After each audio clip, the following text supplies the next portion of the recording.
Hello बच्चों, let's read the question. The question says select the incorrect expression from the following. Okay, और अपने पास expression क्या है? Delta S total is equal to delta S system plus delta S surrounding. Okay, और B है delta S surrounding is equal to delta S surrounding upon T and equal to minus of delta S system upon T.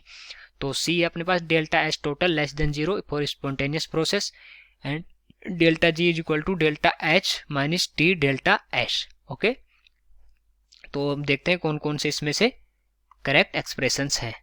तो सबसे पहले लिखेंगे इस question का की concept. इस क्वेश्चन का की कॉन्सेप्ट क्या हो जाएगा? की कॉन्सेप्ट एंट्रोपी चेंज।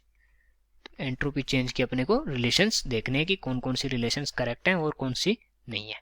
ठीक है, तो सबसे पहले अपन देखें जो अपना जो delta S total is equal to delta S system plus delta S surrounding, ये गिवन अपने को। और अपने को पता है कि जो यूनिवर्स होता है या टोटल होता है वो किसके इक्वल होता है? वो इक्वल होगा सिस्टम प्लस सराउंडिंग के। ठीक है, सिस्टम प्लस सराउंडिंग के।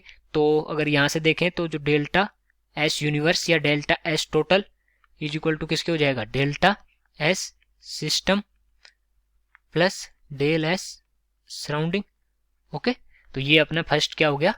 ये अपना करेक्ट हो गया, करेक्ट एक्सप्रेशन। और अगर दूसरा देखें तो जो अपनी जो डेल्टा एस होता है, डेल एस किसके इक्वल होता है? Del H upon T. Okay, तो यहाँ से अगर अपन डेल एस सराउंडिंग करते हैं तो ये किसके इक्वल हो जाएगा? Del H surrounding upon T. Okay, और यहाँ अगर अपन देखें तो जो डेल एच सराउंडिंग होगा, डेल एच सराउंडिंग वो किसके इक्वल होगा? Minus of del H system. Okay, क्योंकि जस्ट अपोजिट होगा किसके? सराउंडिंग के, क्योंकि सराउंडिंग और सिस्टम मिलके क्या बनाते हैं? डेल है जो टोटल होता है ना वो बनाते हैं। तो जो सिस्टम में अगर रिलीज हो रही है तो क्या कहाँ जाएगी? वो सराउंडिंग में जाएगी, इसलिए डेल्टा एच सराउंडिंग इस किसके इक्वल हो जाएगा? Minus of delta H system के। ओके, तो delta H surrounding is equal to क्या हो जाएगा? Minus of del H system upon T. Okay, तो इसके अकॉर्डिंग अपना ये जो सेकंड है ये भी करेक्ट हो गया। और तो अगर थर्ड की बात करें अपन इससे पहले अब एक बार जो फोर्थ है उसका देख लेते हैं। जो अपना फोर्थ है उसमें क्या है कि del G is equal to del H minus T del S. तो यही अपनी क्या होती है? Helmholtz equation. Okay, Helmholtz equation. तो ये क्या होगी अपनी? ये भी क्या होगी? करेक्ट हो गया। ओके, और जो अपनी डेल एच टोटल होता है स्पॉन्टेनियस रिएक्शन के लिए क्या होता है? वो ग्रेटर देन जीरो होता है।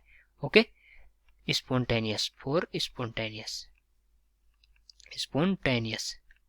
और वो अपन इस जो इक्वेशन है अपनी del H is equal to del G is equal to del H minus T delta H, उससे पता लगा सकते हैं कि डेल एच टोटल अगर ग्रेटर देन जीरो होगा तभी रिएक्शन स्पॉन्टेनियस होगी, क्योंकि ये ग्रेटर देन जीरो होगा तभी ये डेल्टा जो जी है अपना वो नेगेटिव होगा, और डेल्टा जी नेगेटिव होता है तभी अपनी रिएक्शन स्पॉन्टेनियस होती है। ठीक है, तो यहाँ से देखें तो कौन सा इनकरेक्ट हो गया? ये वाला इनकरेक्ट एक्सप्रेशन हो गया।